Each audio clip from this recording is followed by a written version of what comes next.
ओकेनूस के किनारे वाक़या मुल्क पुर्तगाल यूरोप के सियाहती मकामात में से एक है। सियाहों की जन्नत कहलाने वाला ये मुल्क आजकल इमिग्रेंट्स के लिए यूरोपीय यूनियन में दाखिले का टिकट समझा जाता है।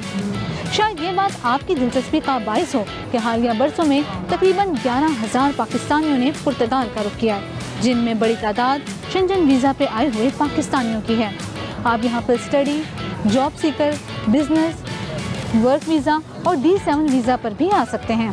पुर्तगाल ने अपने इमिग्रेंट्स कवानीन में नरमी करते हुए गैर मुल्कियों के लिए कम मुद्दत में आर्जी रिहायशी इजाज़तनामे का हसूल मुमकिन बना दिया है, जबकि आप यहाँ चंद कवायद और ज़वाबित पर अमल करते हुए शहरियत भी जल्द हासिल कर सकते हैं।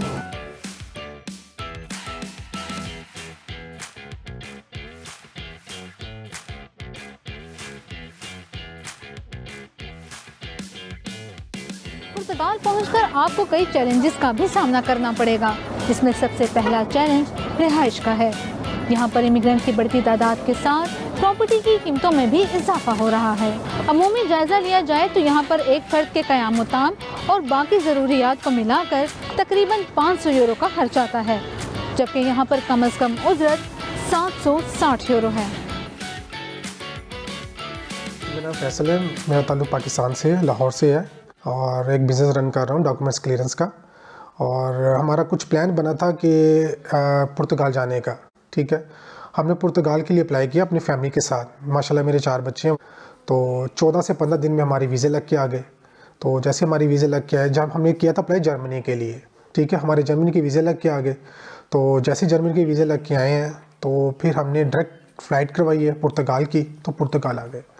तो आप सोचेंगे कि शायद जर्मनी की वीज़ा लगाएंगे, पुर्तगाल डायरेक्ट आ गए हैं, तो आप आ सकते हैं। अगर आपका शेंजन कंट्री का किसी का भी लगा वीज़ा, इटली का, फ्रांस का, ठीक है, और स्पेन का, तो आप किसी भी कंट्री में जा सकते हैं डायरेक्टली। पुर्तगाल जब आप इधर आते हैं ना, तो 3 डॉक्यूमेंटेशन की ज़रूरत पड़ती है, जिसे हम एक कहते हैं जुनता आपको जो करीबी म्यूनिसिपैलिटी है वहाँ से बन जाता है, और सेम डे में भी दे देते हैं, और 102 से 3 दिन लग जाते हैं, और उसके चार्जेस 3 से 4 यूरो होते हैं, ठीक है। और नेक्स्ट स्टेप में होता है आपका निफ, जिसे हम टैक्स नंबर कहते हैं, जो आपको करीबी फाइनेंस में आप बनवा सकते हैं, ठीक है। और तीसरा होता है निस, जो आप सोशल सिक्योरिटी में जाके बनवा सकते हैं। ये फ्री ऑफ कॉस्ट होते हैं, कोई इसमें चार्जेस नहीं होते हैं। और जैसे ही आपके डॉक्यूमेंट्स कंप्लीट हो जाते हैं, ठीक है, आप उसके बिहार पर आप एप्लीकेशन इमिग्रेशन में जमा करवा सकते हैं।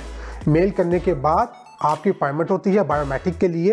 तो जैसे आपकी बायोमेट्रिक होती है तो उसके बाद आपको TRC कार्ड जो होता है वो आपको मिल जाता है। जी, पुर्तगाल में सबसे जो मेन प्रॉब्लम है वो रिहाइश का ही है। जब आप यहाँ पे आते हैं तो आपको जो मेन डिफ़िकल्टी का सामना करना पड़ता है वो रिहाइश का ही है।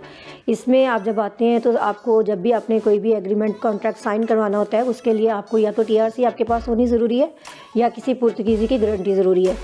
और सेकेंड ऑप्शन हमारे पास यही आता है कि अगर आपके पास ना ही तो TRC है और ना ही कोई पुर्तगीज़ी गारंटर है, तो सेकेंड ऑप्शन यही है कि आप जो है एडवांस में एक्स्ट्रा अमाउंट लाइक 5 या 6 रेंट जो दे के तो एग्रीमेंट जो है नाम करवा सकते हैं। यूरोप के दूसरे ममालिक की तरह पुर्तगाल में भी पाकिस्तानियों को अगले अहम चैलेंजेस ज़ुबान और रोज़गार के होते हैं।